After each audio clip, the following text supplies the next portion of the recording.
Dámy a pánové, dobrý den. Vítejte na kanálu nákupčího nemovitostí. To jsem já, Marek, a budu vás provádět tímto cirkusem.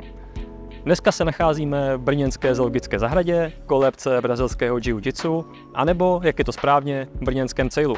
A jdeme se spolu podívat na jeden developerský projekt.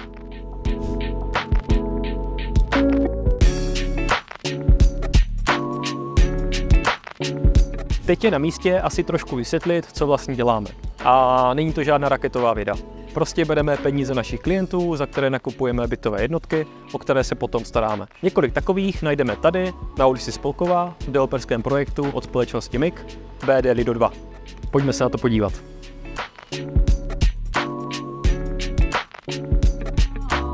Tady máme prostor odpovědět si na vaši nejčastější otázku, a to je naše investiční strategie. A já to vezmu trošku ze široka. Protože na realitním trhu můžete nakupovat na dva způsoby. Sekundární trh a primární trh. Sekundár to jsou stávající starší byty, řekněme starší 10 let, a primár to jsou developerské projekty. Které pro nás mají několik výhod. Predikovatelné náklady, v pořádku SVčka a hlavně škálovatelnost, kdy jsme schopni nakupovat větší objem bytů najednou. A nemusíme jít a vybírat jeden po druhém.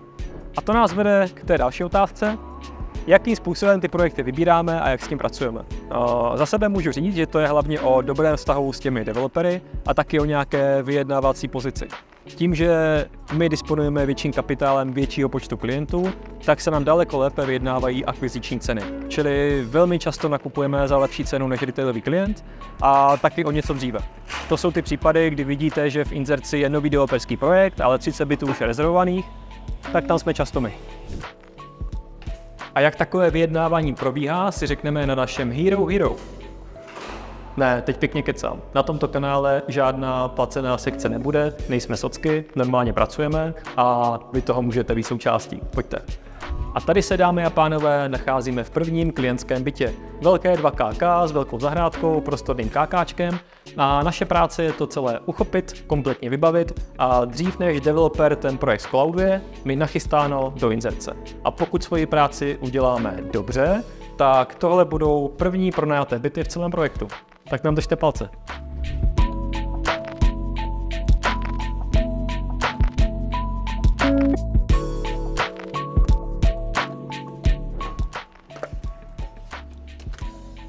A tady máme prostor na náš první product placement. Ne, teď trošku vážně. V určitém množství bytů už musíte umět škálovat a řešit problémy dopředu.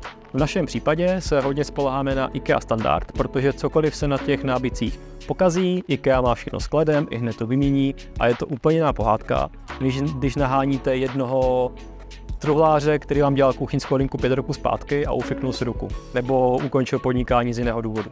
Čili to si prosím pamatujte, v určitém objemu musíte řešit škálování a problémy dopředu. A já doporučuji IKEA. A jak jsem říkal, tak my ty byty musíme mít dokončené asi za 5-6 dnů, něco takového. Tady máme jedno pěkné 1KKčko, kde tak trochu nestíháme.